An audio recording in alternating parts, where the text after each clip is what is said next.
Welcome to the Near Memo, a weekly conversation about search, social, and commerce. What happened, why it matters, and the implications for local. Everybody, welcome back to the Near Memo with me, Greg, Mike Blumenthal, and today our very special guest, Curtis Boyd, who's the founder of the Transparency Company. This is episode 128, if you can believe it. And next week, we're going to have another special guest, Perna Virji, who is the author of a new book on content marketing. And that's going to be an exciting interview, so you'll want to tune in for that as well. But let's dive into this topic today, which is about review fraud, spam reviews, fake reviews, and all the issues surrounding that very complicated topic. And Curtis is an expert. So, and Mike is an expert, and I am to a lesser degree about this topic, but it's something that is near and dear to my heart. Curtis and I co-authored a report a couple of years ago, which was the first one to comprehensively look at review fraud on Google, Facebook, Yelp, and TripAdvisor. And we can provide copies of that to people who might be interested. It's now a couple of years old, but I think it's an interesting report for background. So, Curtis, why don't you tell us a little bit about the Transparency Company and how you got into this very specific role that you're in, policing review fraud and fake reviews. Yeah, I'd be happy to. And thanks for having me, you guys. So my name's Curtis Boyd. I'm the founder of the Transparency Company. It's a consumer protection technology company aimed at detecting fake online reviews. The goal is to help consumers decide which businesses have earned their reviews versus the businesses that pay for fake online reviews. As research has shown that businesses with real online reviews provide better outcomes, better experiences. I got into this serving businesses many years ago. When I was a student nurse, I learned how to remove fake reviews for doctors, ended up switching out of nursing into reputation management, served hundreds, over 1,000 businesses on how to remove fake negative reviews. And while I was serving these businesses, I realized that most fake reviews online weren't negative that impacted my business customers. They were positive that impacted consumers. And there was nothing out there protecting consumers from the situation that was going on presently and still getting worse. That is how I got into this. I ended up building a product that can detect fake online reviews and started pitching various organizations and regulators in the U.S. government and started working on making a change and started working on making consequences for businesses who cheat online. And I'm still working on that today. So, Curtis, give us a little insight into the signals, factors, variables that your technology looks at to identify review fraud.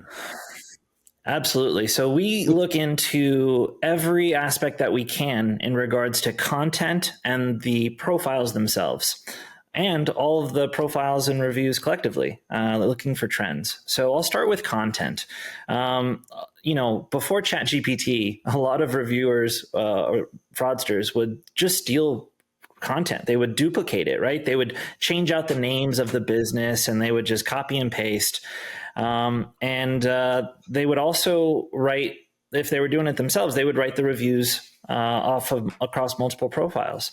We would look at stuff like sentiment analysis and, the use of exclamation points. We'd look at their, how efficient of a writer they were. Lots of fun little stuff to see if it was the same author or what have you.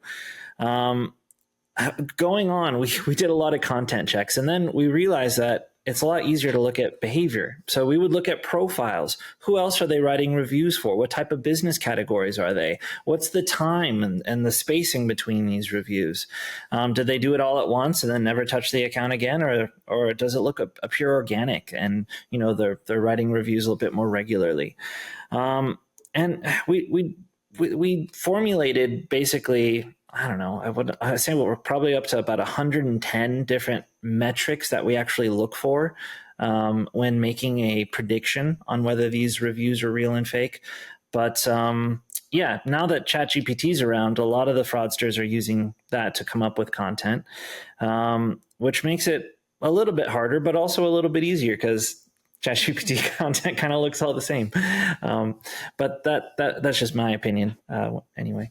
But that being said, we also look at the impression counts for how many consumers have actually read these reviews and are starting to measure the impact of these harmful reviews, and are providing reporting on that too. We here at Near Media and the Near Memo have talked a lot about review fraud, and Mike has written pretty extensively on the subject. We have a sense, an anecdotal sense, that it's pretty widespread, even though Google has been stepping up its enforcement efforts. Can you give us a sense of, whatever your best kind of estimate or recent metric is around the degree of review fraud or review spam on Google? How big a problem is it? Oh, it's massive. The last believe maybe even 5 years, Google has disclosed a 20% year-over-year increase in fake reviews that they've detected. So that alone is pretty massive. The last in 2022 being 110 million fake reviews being or illegitimate reviews being removed off of Google Maps. That's 280,000 fake reviews per day being removed that they've identified. And in my opinion, it's the tip of the iceberg, really. It's most of these reviews, in my opinion, aren't being identified. They're not being properly moderated, and they are impacting consumer spending decisions on who they're going to work with, who they're going to sign the checks to, and what they're going to buy. I think it's getting worse each and every year. And the fact that Google reports a 20% increase year over year supports that. So let's assume, though, that there's a 20% increase in unreported fake reviews.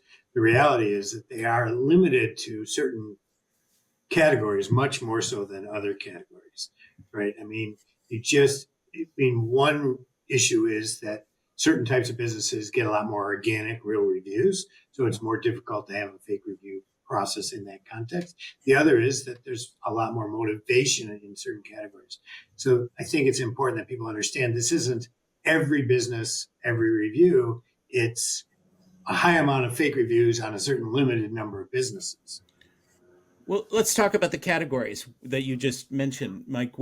Curtis, where do you see, and Mike, feel free to opine on this, where do you see the concentration of review fraud going on Google? Honestly, it's everywhere. Not absolutely everywhere, but you see it a lot in the home service industry, in the medical, in the legal, and in the high ticket stuff. You see it a lot as positive sentiment impacts conversion for businesses. It's particularly bad. Personal injury lawyers, criminal defense lawyers, any type of outpatient surgery like laser eye surgery, cosmetic surgery, dermatology. In the home service industry, garage doors, locksmiths, right? HVAC, plumbing.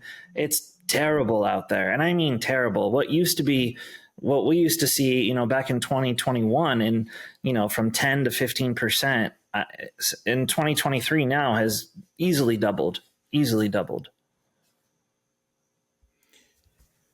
So is it the case that review fraudsters have some number of normal organic reviews and they're supplementing that with purchase reviews or spam reviews in some way? Or is it the case that people that are doing this, most of their review content is going to be spam? Are they cheating a little bit, or are the bad guys have mostly fake reviews? Do you understand what I'm asking, Curtis? Yes, I believe I do. What I see on a lot of these is that the mostly bad, it's mostly fake reviews, right? Mostly like 80% purchased versus 20% maybe organic, right? All of them are, not all of them, but a lot of them are overtly fake. And they're using this strategy and creating, listings outside of their where they actually work. And they're trying to garner more business using Google Maps, right? Using various various methods that they can, get more clicks, get more impressions, create more listings, put more fake reviews on those listings, knowing that, right now there's not a whole lot of consequences for them to do that. And that's the goal to change. That's what we're hoping to change.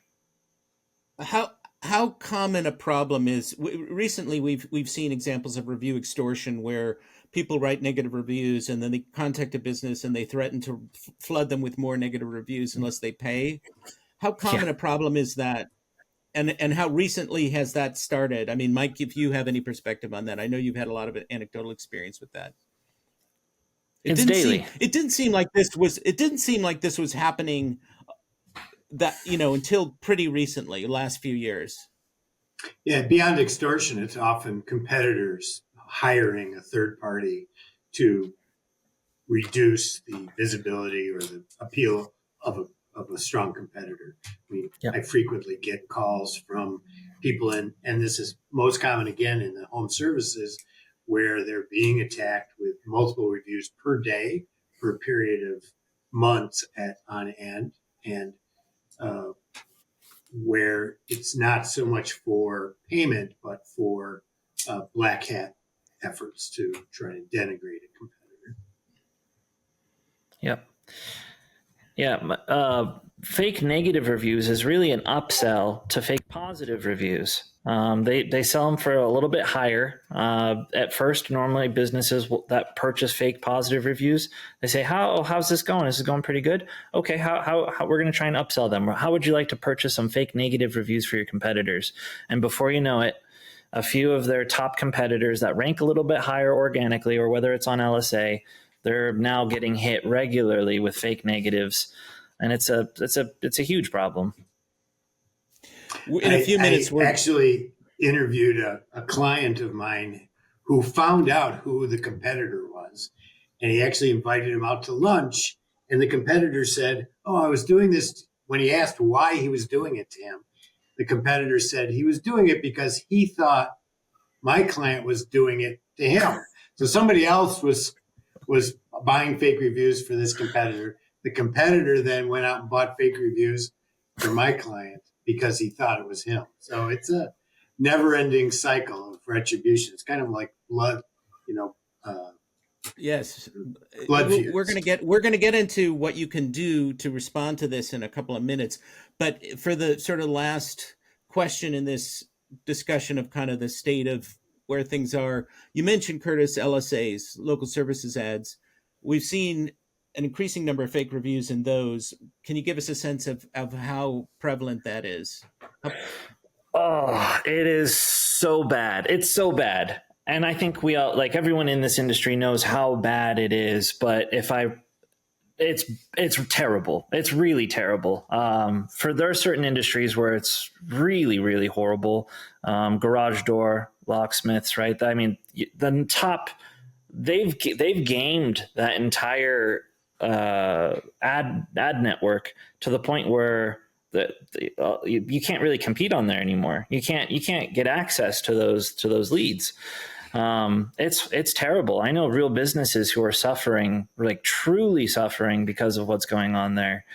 That being said, the top 3 spots in most of the major home service industries, as well as legal, in my opinion, are made up of 90+% fake reviews.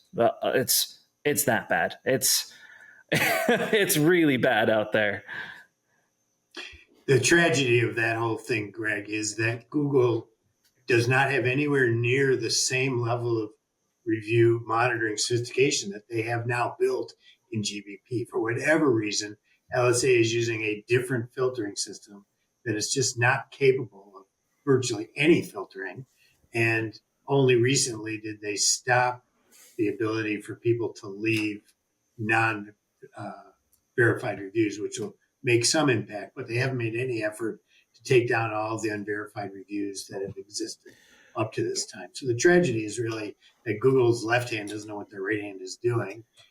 They should have, joined forces on review monitoring. They didn't, and LSA is a shit show. Well, one of the things that we discovered in some of our near media research for clients is that beyond the fact that, reaffirming the fact that consumers really rely very, very heavily on reviews, we found out that when LSAs are present, which isn't always the case, they really have a profound impact on consumer clicks. Consumers click on them. They see the Google screened or Google guaranteed badge.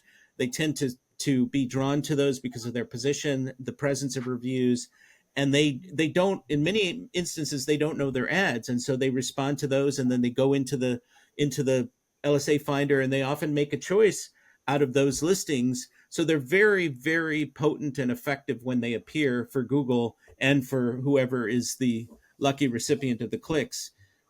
In this case, maybe fraudsters. Thanks for joining David, Mike, and Greg. To stay on top of the latest developments in local, subscribe to our newsletter at nearmedia.co. We'll see you next week.